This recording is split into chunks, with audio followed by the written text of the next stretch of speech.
Welcome to the Culinary Fighter Podcast with your host, Phil LoGreco. He'll be talking to world-class boxers, promoters, trainers, managers, and of course the fans. The fans have a voice, and it needs to be heard. Here on the Culinary Fighter Podcast. Culinary Fighter here. I can't start this one without my espresso first. You know, we need that energy first. Let me just drink this up. I got something special for you guys today. Well, that was good. We got Gerry Cooney on the phone today. We're going to talk about today's heavyweights. You know, he fought back in the area in the 1980s. He fought the best guys. And, you know, he's got a lot of experience. He's got his own book that just came out. Let's give him a call. Let's see what he says about today's heavyweights and where boxing stands in his opinion. In the meantime, as I always say, feel free to hit what? The subscribe button. Show the Culinary Fighter some love. Click, like, share, do what you got to do. Here we go. Please stand by while we complete your long-distance call. To avoid this message, please dial 1 before a 10-digit long-distance number. Thank you.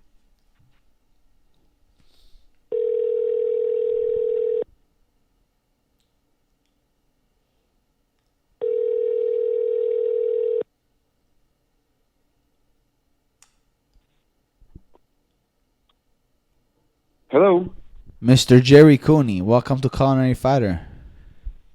Hey, Phil LoGreco. Great to be on with you guys. Had a lot of fun watching you in your career, and I'm glad you're still in the game. Trying. I mean, you know, a lot of fighters, once they finish their careers, they vanish. They're nowhere to be found. You know, let's get into it. Why is that? Well, I think everybody, especially all the athletes, when you get out of the game, you're a little bit bitter because the game wasn't the way you thought it was going to be. People turned their back on you, and, you know, we missed the roar of the crowd. I mean, the whole thing for fighters is coming out of that dressing room, waiting to get in that ring to fight and listening to the crowd. And when that goes away, what's next? How do you beat that? That's a tough one to beat. And so you didn't make the money you thought you were going to make. You turned away. You can't fight no more. It's offended. You feel offended. Would you say then the boxing dream to most is nothing but an illusion? No, I think boxing is great, but the problem is that the managers and the promoters don't teach the fighters about tomorrow. They teach them about fighting today, making their money today. When it comes to the end, you're forgotten about because the managers and the promoters are working with somebody else. Wow. Interesting. Well, let's start from the beginning. What have you been up to, man? It's been a while. I mean, you and I did some things together, some charity events back in Ottawa many years ago. It's been, 6-7 years ago already. What's been going on with you? Yeah, that event finally closed down. I got a lot going on. I don't know if you know about this, Phil, but I just came out with a book. I sent you a copy. I heard. Yeah. Gentleman Gerry, a contender in the ring, a champion in recovery. About sounds the like good me. Times and the bad times. What's that? It sounds like me, contender and recover of a champion. You know, the burps and the troubles and the struggles and the victories, and it's a great story about a life in the times of a fighter. I got a gym I opened up. I got Gerry Cooney's Boxing Academy. I'm on Sirius XM Radio. I got a lot of things going on, which feels very good to me. And I too walked away from the game for a while. Spent a couple of years out by the beach. I didn't get in contact with anybody. And then after a couple of years, I felt ready to get back involved. I wanted to be busy. So I went to the Downtown Athletic Club, and I started training people. And it's been a great ride ever since. Wow, awesome. Let's talk about the book. Is it up for sale right now? Where can people find it? It's up for sale. It's at barnesandnoble.com. You can get it at Barnes & Noble in your local bookstores, Amazon.com. And yes, Amazon. And listen, this is our life. We had a great life, Phil. You know, at the end of the day, listen, we touched people. We traveled the world. We made a lot of money. and from where I came from very dysfunctional. My father was a raging alcoholic and a lot of abuse, and how I even with no self-esteem and no confidence in myself made it to the heavyweight championship of the world is amazing, and that's all detailed in my book, and it's a must read because people struggle.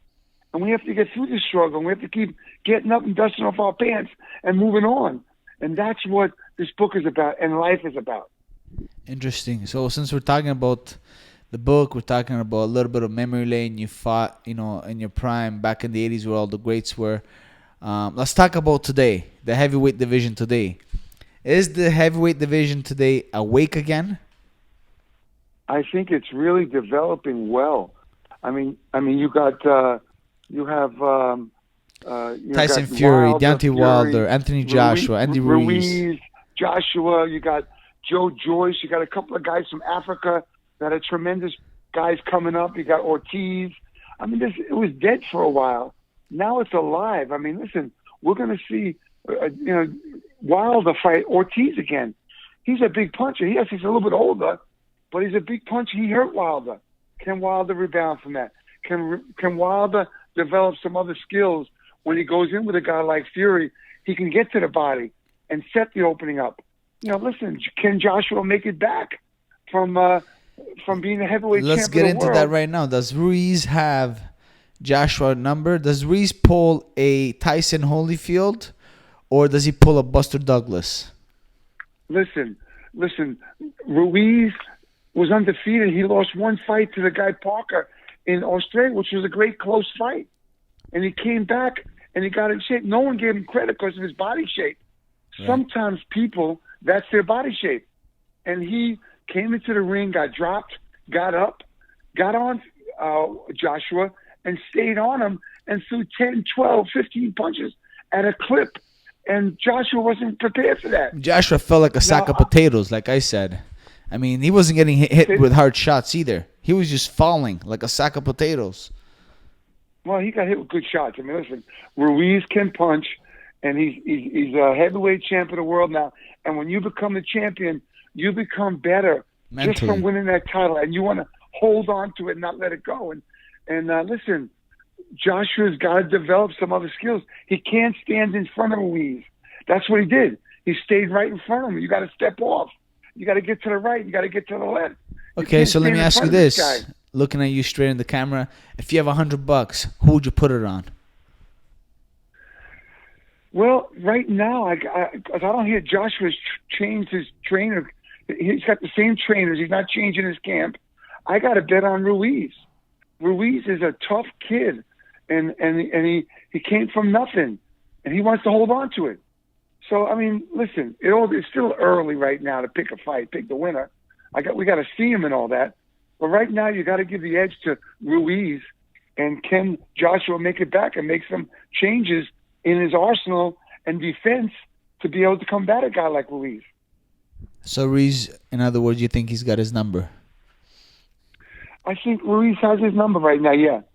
Joshua's got to have to get his head out of harm's way. He stood straight up, and he never used to having a guy back him up. When you back up Joshua, he can't fight. Okay. What about, for example, I had a conversation yesterday. I had Dimitri Salita on, and he says that Gerard Miller is the best undefeated heavyweight right now. Your thoughts? Who is? Gerard Miller. Listen. Miller threw it away. He had a $6 or $7 million payday against Joshua. He threw it away, testing positive for muscle-enhancing drugs. Come on. I mean, what is Salito going to say? He embarrassed himself and his family. He threw away $7 million at least. Can he come back from that? He's got. Well, I don't know. They're going to try. He's got to fight his way back. I don't think he has the punching power. I think he follows you around the ring, but he doesn't have for as big as he is, a 300-pound guy, I don't think he has the punching power. And he doesn't have the confidence in himself. That's why he was taking those muscle-enhancing drugs. But, these days, performance enhancing drugs is being overhyped. Everyone, but I believe it's always been around. Even back in your area, in the 80s, in the 70s, people are just starting to know about it now. I mean, back in your days, were fighters taking stuff? No. I don't believe that. I don't believe it. The first time I heard about it was that Shane Mosley tested positive or something. I never heard that before, and I guess there was no tests, and the tests are very expensive, and so in these small towns, you can't afford to put on a boxing show and be testing people for steroids. So, listen, I don't agree with that. I think it's come of late. It's come lately, and you can kill somebody. God forbid. Boxing is always the last. Listen, God forbid somebody gets murdered in the ring and the guy tests positive for muscle-enhancing drugs. That's murder. Yeah. I think that they need to be kicked out of boxing for their career. Has to be a statement made that we have to level the playing ground. So are you saying that Gerald Miller shouldn't box again? I think he did a bad thing. I think that obviously they're going to do what they're going to do. Listen, but what if he comes back clean and he proves people wrong? Listen, I like Jarrell Miller. He's a great personality. He's a fun guy to be around. I don't think he has that A-level boxing, what do you call IQ? Talent. He doesn't IQ. He doesn't have an A-level. He's a kind of a club fighter, strong, big guy, stays on you. But listen, you can't risk people's lives. He did. He tested positive, and he tested positive years ago. So what does that mean? So we're just going to keep letting him get in there? Well, there's other fighters also that tested positive. Like, for example, we had Povetkin. He tested positive a few times, and he got a second chance and a third chance. Well, there was Ruiz. We had Ortiz. He tested positive, saying that complaining there was blood sugar and pills and whatever. He got another chance. So if Canelo Alvarez tested positive. Yeah, but listen. You're talking about Povetkin, but he fights in Russia. They don't care about him in Russia. You can get away with anything over there. Doesn't matter. This is a global sport. It's boxing. You got to play by the rules. You just finished telling me that you could make a murder. Nobody should take it. But look, Povetkin got a couple chances. He got tested positive a few times. Shane Mosley, he tested positive and he had a few chances and people forgot about that. I mean, Margarito, he fucking put a plaster in his hand wraps. So, do fighters deserve a second chance? Why should Gerald Miller be banned? He shouldn't be banned. Other fighters got a second chance. Well, let me tell you something. Right now. So your brother goes in there with some guy who's doing steroids and gets killed. No. You tell me, should that guy be able to come back? Clean. Tested 24/7. If you're tested 24/7, yeah, give people a second chance. Now, thank God nothing happened. Not a second chance. Jarrell Miller tested positive earlier in his kickboxing career. These guys are doing it. They think they need extra. Get in shape. Train harder. Get in better condition. Go in there yourself. Do it right. Right. Listen. People were doing amyl nitrate. You know how I did it? I got that far.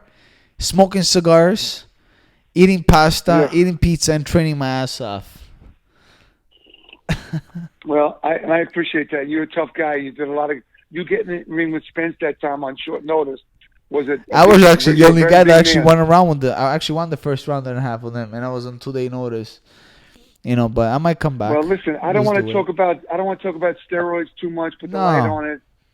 Listen, boxing is great again. It's back. I'm on Sirius XM every Monday, every Friday with Randy Gordon on Sirius XM 156 from 6 to 8 p.m. Eastern Time. We do nothing but boxing. There it is. There you had Gerry Cooney. Here's a guy that fought anybody in the 80s, and the heavyweight division was really hot also back then. He's got a book. It's interesting read. I can't wait to read this book. Check him out on SiriusXM Radio. Also, if you like this video, share it, like it, comment below. Let me know your thoughts. Show the culinary fighter some love.